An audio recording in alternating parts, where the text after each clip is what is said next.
If we treat American archaeology not as a science of discovery, but as a forensic investigation, the map of the United States begins to look like a massive, tampered crime scene. For over 150 years, the narrative of pre-Columbian history has been carefully curated to fit a specific timeline, one that insists the Americas were a relatively empty wilderness until the recent arrival of ancestors to the modern Native American tribes. However, the physical evidence found in the soil tells a much darker and more complex story. The victim in this investigation is the true history of the continent, and the weapon used to cover it up is a bureaucratic machine designed to silence anomalies.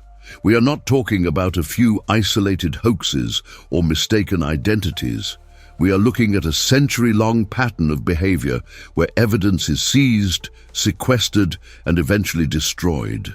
From the mounds of the Midwest to the deserts of the Southwest, thousands of skeletons measuring between 7 and 9 feet tall have been unearthed, only to vanish into the basements of prestigious institutions. This video serves as an indictment of that process. We are reopening the cold case of the American giants to examine the forensic trail of a civilization that was systematically erased from the textbooks, leaving behind only whispers of a cover-up that continues to this day. The Wisconsin Burial Pits, 1912.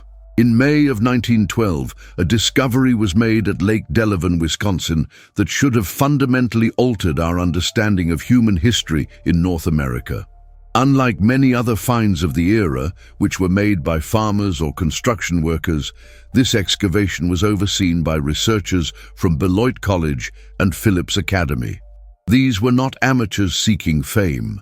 They were accredited academics documenting a site known as the Mounds. What they found in the burial pits was a collection of 18 skeletons that defied all conventional classification. These were not the remains of average humans. They were massive, with many of the individuals possessing a bone structure that seemed alien to the region. The significance of the Lake Delavan find lies in the volume of the evidence. Finding a single skeleton with these traits could perhaps be explained away as a genetic mutation or a severe pathology affecting one individual.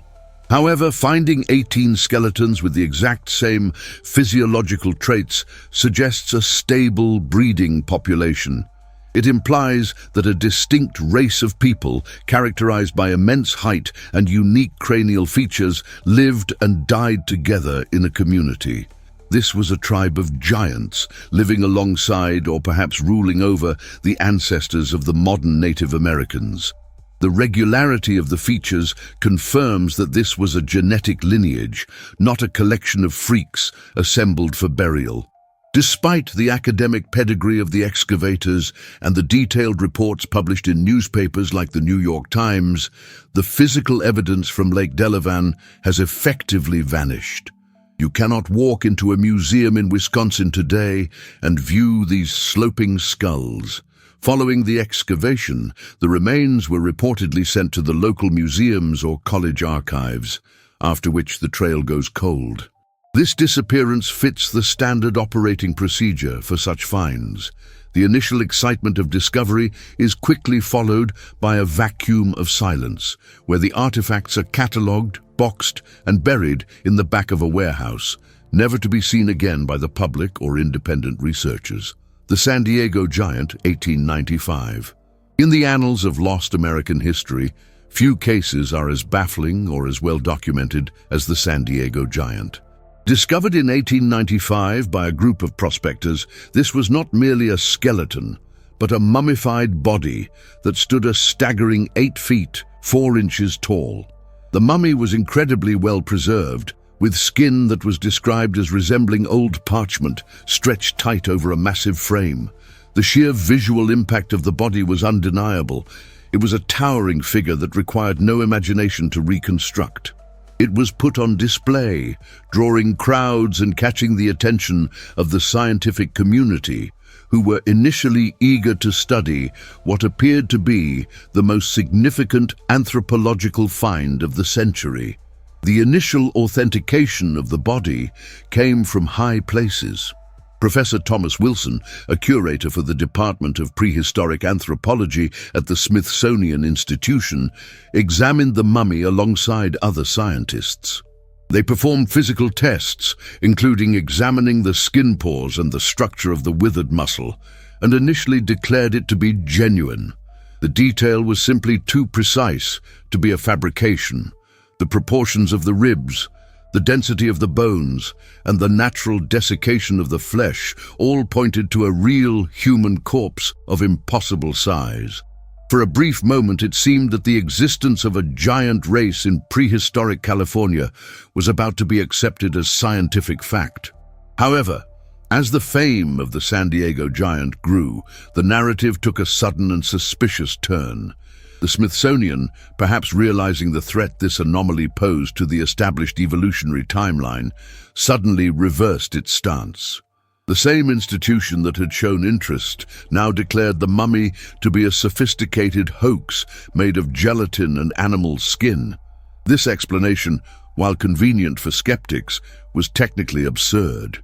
To create a fake mummy in 1895 that could fool a curator of the Smithsonian upon close inspection would require special effects technology that simply did not exist at the time.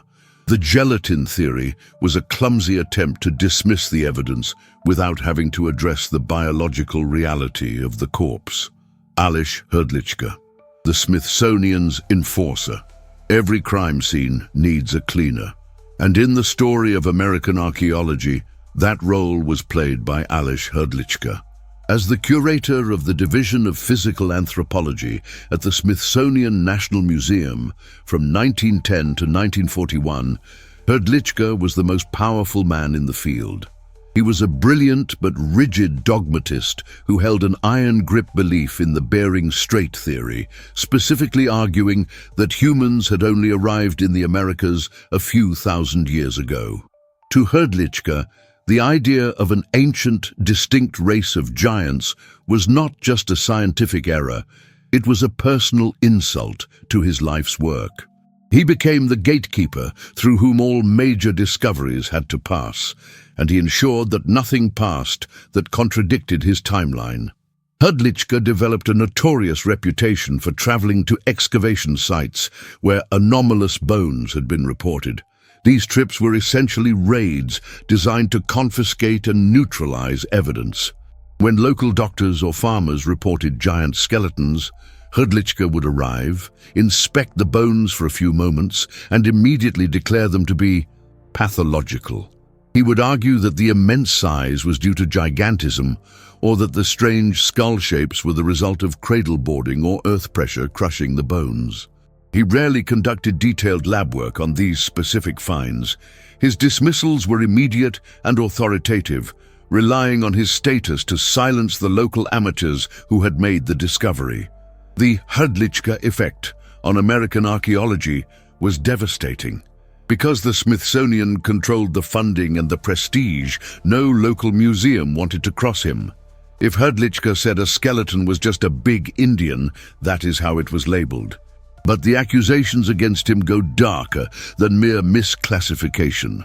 There are persistent accounts from the era suggesting that Hrdlicka was responsible for the actual destruction of remains.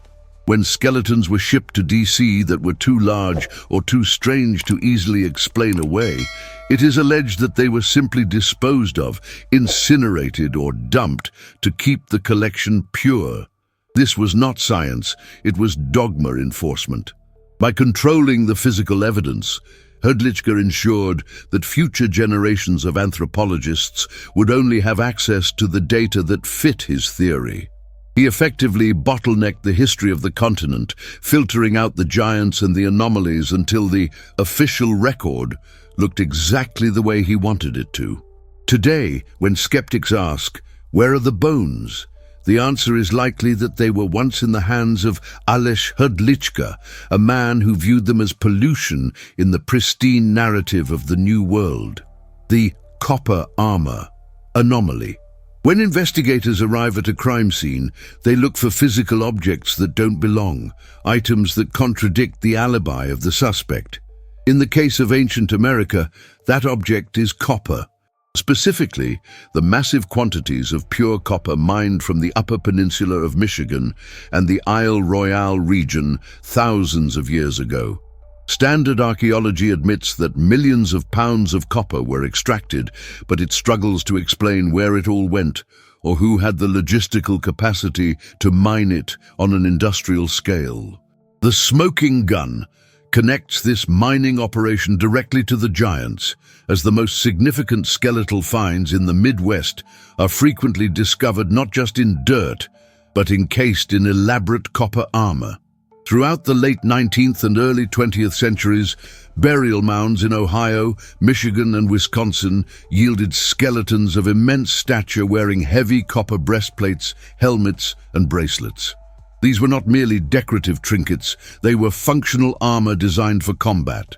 A report from a mound excavation in 1891 described a skeleton over 7 feet tall, wearing a copper crown and a heavy breastplate that still bore the marks of fabric impressed into the metal. The metallurgy required to create these sheets, anneal them, and shape them into fitted armor suggests a level of technological sophistication that completely disrupts the narrative of simple hunter-gatherer societies roaming the woodlands.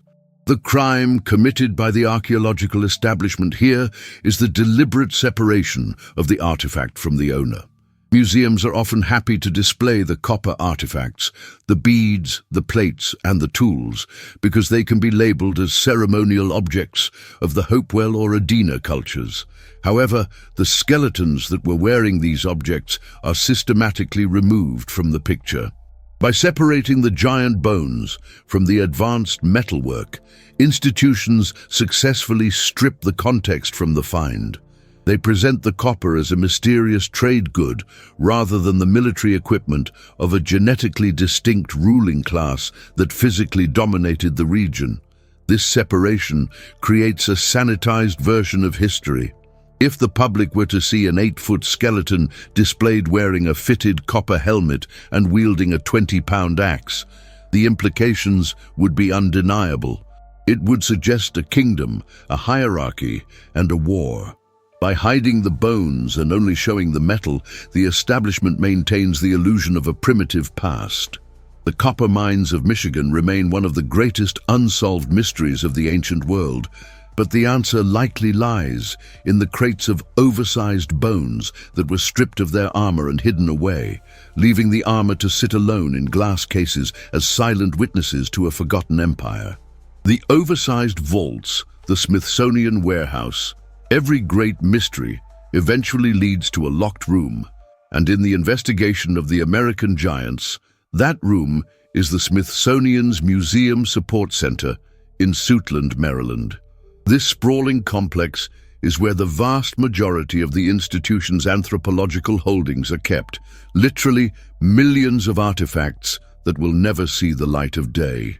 While the public wanders the halls of the museums on the National Mall, the true history of the continent is filed away in these climate-controlled, high-security hangars.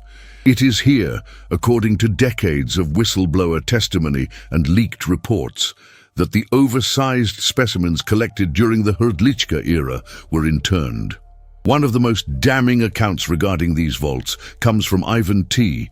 Sanderson, a respected biologist and author who broke the story of the Aleutian Island giants.